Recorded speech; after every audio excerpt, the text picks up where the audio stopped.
शुरुआत में आपका स्वागत है YouTube चैनल पर। आज हम बात करेंगे मन को खाली करना के बारे में। ये एक महत्वपूर्ण कौशल है जो हमें अपने मन को स्थिर और शांत करने में मदद करता है।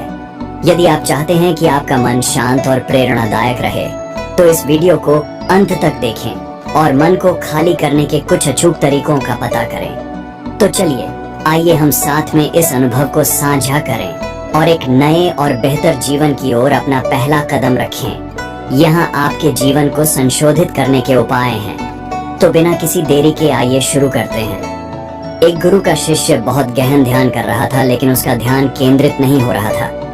उनका मन सदैव विचारों से भरा रहता था। उसने अपने दिमाग को खाली करने की बहुत कोशिश की, लेकिन उसकी सारी कोशिशें नाकाम रहीं। अंत में जब वह सब कुछ कर चुका, तब वह अपने गुरु के पास गया और बोला, गुरुदेव, मेरा मन हमेशा विचारों से भरा रहता है। मैं एक जगह ध्यान केंद्रित नहीं कर पाता। जब देखता हूँ तो दूसरी चीज पर चला जाता हूँ, फिर तीसरी और चौथी चीज करता हूँ। मेरे दिमाग में हजारों विचार चलते रहते हैं और मुझे पता भी नहीं चलता कि ऐसा कब होता है। बहुत समय बाद मुझे एहसास होता है कि मैं क्या करने बैठा था और क्या सोच रहा था। हे गुरुदेव, मैं अपने दिमाग को विचारों से खाली करना चाहता हूँ। मैं चाहता हूँ कि मेरे मन में एक भी विचार न रहे। जब चाहूं तभी विचार उठना चाहिए। गुरु ने कहा कि किसी भी समस्या का समाधान तभी होता है जब हम समस्या की जड़ तक पहुंचते हैं, समस्या को ठीक से समझते हैं और जानते हैं। क्या आपने उस मन को भी जाना है जिसे आप खाली करना चाहते हैं? शिष्य ने कहा, गुरुदेव, मैंने मन को जानने की बहुत कोशिश की है, लेकिन जितना इसके बारे में जानता हूँ, ये उतना ही रहस्यमय होता जाता है। गुरु ने कहा, जाओ और छोटे छोटे पत्थरों से भरा एक घड़ा ले आओ। तब शिष्य छोटे छोटे पत्थरों से भरा एक घड़ा ले आया और गुरु के पास रख दिया। गुरु ने कहा, इस घड़े को अपना मन समझो और इस घड़े में पत्थर भरे हुए हैं। अब इस घड़े में और पत्थर डालो। शिष्य घड़े में पत्थर डालने लगा। घड़ा पहले से ही भरा हुआ था।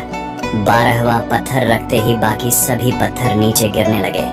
तब गुरु ने कहा, रुको और ध्यान से देखो।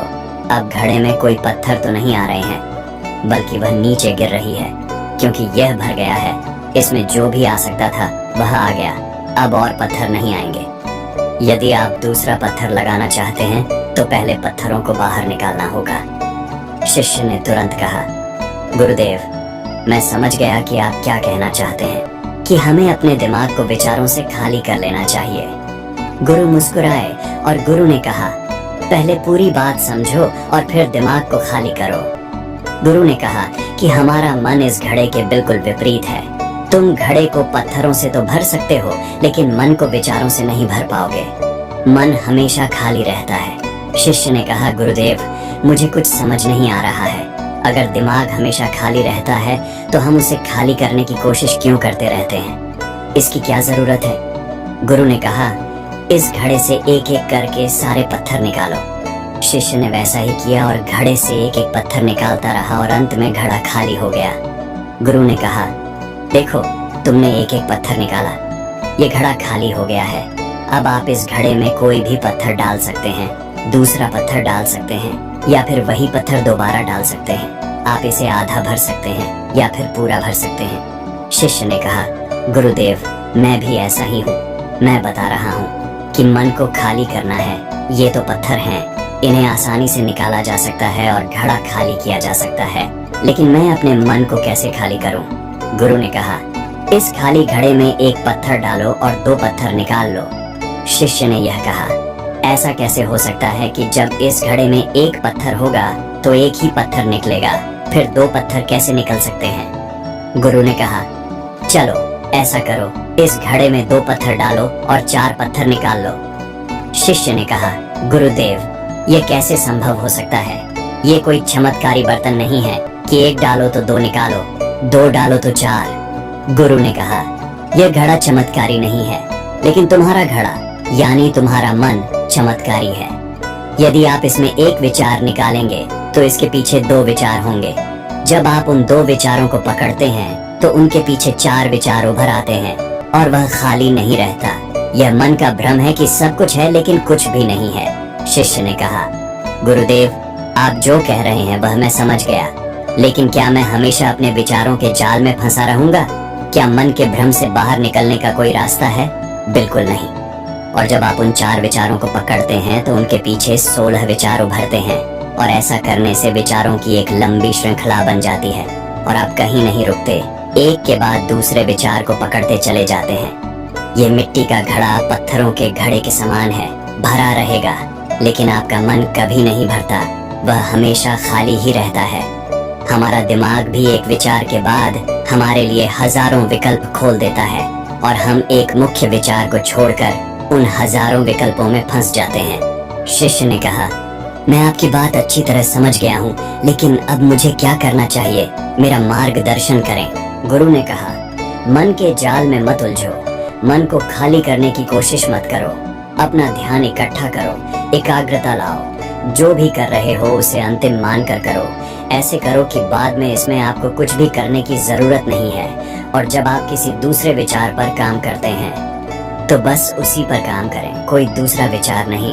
मन के भ्रम से बाहर निकलना इतना आसान नहीं है, लेकिन अभ्यास सब कुछ कर सकता है। शिष्य ने कहा, गुरुदेव, मैं भी ऐसा ही करूंगा। ये समझाने के लिए आपका बहुत बहुत धन्यवाद। हम सभी अपने दिमाग को खाली करने की कोशिश करते हैं, मन में उठते बैठते विचारों से परेशान रहते हैं। हम चाहते हैं कि ये विचार कहीं चले जाएं और हम शांत हो जाते हैं, लेकिन जितना हम इन विचारों से दूर भागते हैं, हम विचारों का उपयोग करते हैं कि वे हमें शांत करते हैं, और वे आपके उन्हीं विचारों से जुड़े होते हैं जिन्हें आप छोड़ना चाहते हैं। इसलिए ये विचार इतनी शक्तिशाली हैं। जब आप सोचना ही नहीं चाहते तो आप शांत रह सकते हैं। यह तभी संभव है जब आप शांत रहने की कोशिश करना बंद कर दें और अपनी समस्या को हल करने पर ध्यान दें। ध्यान केंद्रित करें और समझें कि चिंता करने से नहीं, बल्कि सोचने से समाधान मिलता है। गुरु ने कहा, इस मिट्टी के बर्तन को पत्थरों से आधा भर दो। शिष्य ने वैसा ही किया। फिर गुरु ने कहा, अब इन पत्थरों में से एक पत्थर चुन लो और उस पत्थर की एक छोटी सी मूर्ति बनाकर मुझे दे दो। मैं जानता हूँ कि तुम एक अच्छे कलाकार हो।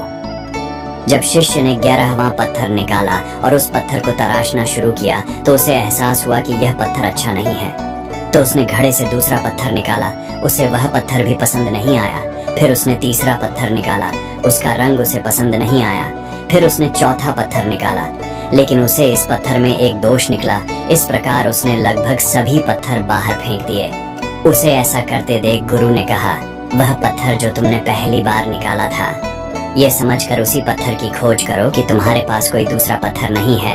तब शिष्य ने उस पत्थर को ही खोजना शुरू कर दिया और उस पत्थर से उसने अपने गुरु की एक बहुत ही सुंदर मूर्ति बनाई और अपने गुरु को भेंट की और कहा, बहुत सुंदर, इस पत्थर से मूर्ति बनाई जा सकती है।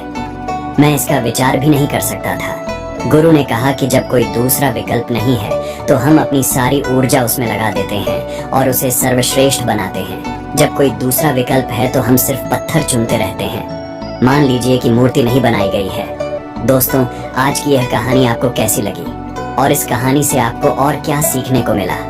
कृपया यह भी हमें कमेंट करके बताएं। साथ ही अगर आपको ये कहानी पसंद आई और ये आपके लिए उपयोगी लगी तो इसे अपने दोस्तों के साथ जरूर